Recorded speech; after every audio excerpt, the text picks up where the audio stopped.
আসসালামু আলাইকুম রহমতুল্লাহি বারকাতুহু। আজ থেকে শুরু হয়ে যাচ্ছে ফুটবল বিশ্বকাপ। সারা বিশ্ব আজ মাতোয়ারা। তো আসলে আমি একজন মুসলিম হিসাবে খুবই লজ্জিত। আর আল্লাহ তো বিচারদের মালিক, মালিকি ইয়াউমিদ্দিন।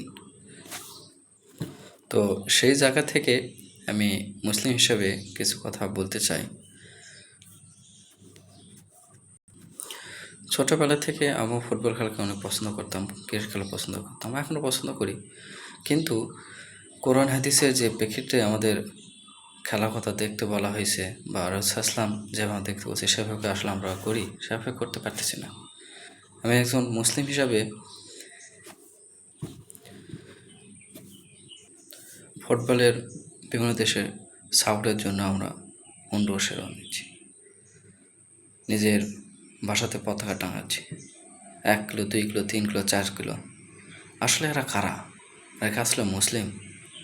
তাহলে আপনার নিজেকে একটু প্রশ্ন করেন যে বিধর্মীদের জন্য আপনি এত কিছু করতেছেন, আপনি মুসলিম দেশের জন্য কতটুকু করতে পারছেন? আপনি ফিলিস্তিনের জন্য কতবার হুন্ডা স্লোগান দিয়েছেন? আপনি ফিলিস্তিনের জন্য কতবার আপনি আন্দোলন করছেন? আপনি ফিলিস্তিনের জন্য কতবার আপনি আপনার বাসায় পতাকা টাঙাইছেন? নিজে একটু প্রশ্ন করেন।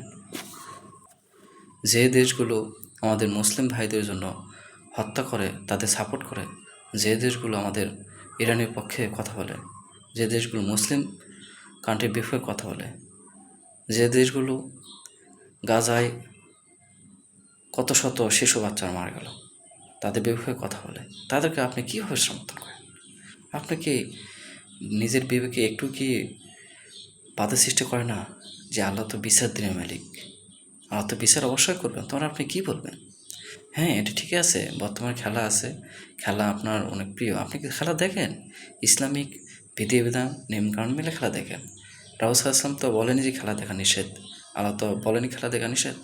তো ইসলামে যে শরিয়া যে বিধান আছে সেই বিধান আপনি দেখেন, সেইভাবে আপনি খেলা দেখতেই পারেন। তাই বলে এত মাতোয়ারা, মারামারি, আরেকজনকে টোল করা, আপনার টোলের জন্য আরেকজন মারা যাচ্ছে, এটা আসলে কীভাবে? এরা মুসলিম হিসাবে আসলে আমরা কীভাবে এটা মানতে পারি না? এই যে আপনার মেসি, নেইমার, এমবাপ্পে, রোনালদো, এরকম বিশ্বের বড় বড় তারকা, বড় বড় খেলোয়াড়দের আপনাদের এত মায়া, এত ভালোবাসা, এই মা এই ভালোবাসা আপনি কখনো কি রাসূলের প্রতি ভালোবাসা প্রদান করতে পারছেন? কোন আল্লাহর প্রতি ভালোবাসা প্রদান করতে পারছেন? আল্লাহ রাসূলকে কটূক্ত করছে, রাসূলের জন্য আপনি কয়দিনে আন্দোলন করছেন? কয়দিনে আপনি পতাকা, ইসলামের পতাকা আপনার বাসায় টাঙাইছেন? সেই কঠিন বিচারের সময় যখন আল্লাহ বিচার দেওয়া শুরু করবেন, তখন যদি আপনাকে বলা হয় যে আপনার রাসূলের প্রতি ভালোবাসা কীরকম ছিল, আপনি কী উত্তর দেবেন? আপনি ধরা খেয়ে যাবেন তো।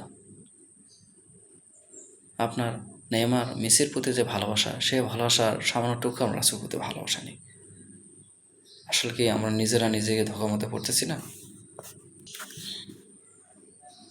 সেই মহান নবী, সে ভালোবাসার নবী, আপনার কীভাবে সাফাত তার প্রতি যদি ভালোবাসা না থাকে? তাই বলবো, এই অতিরিক্ত লাফালাফি, ঝাপাঝাপি, আরেকজন খোঁচা মারা, তর্ক করা, হুন্ডা শোডাউন দেওয়া, আন্দোলন করা, এগুলো করতে হবে কেন? একজন মুসলিম হিসেবে এটাকে আসলে কি আমাকে মানায়? হ্যাঁ, আপনি করতে পারেন। আপনি গাজার জন্য আন্দোলন করেন, আপনি গাজার জন্য আপনার বাসার পতাকা তুলে ধরেন। সর্বোপরি বলবো যে বিশ্বকাপ খেলা যেহেতু সবার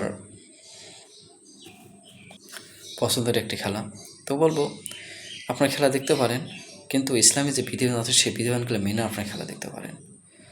আপনি সাপোর্ট করতে পারেন, ইসলামিক দলকে সাপোর্ট করেন, ইসলাম দলকে এগিয়ে নিয়ে যান।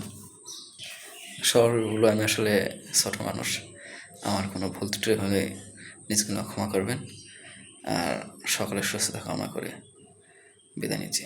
আসসালামু আলাইকুম রহমতুল্লাহি ওয়া বারাকাতুহু।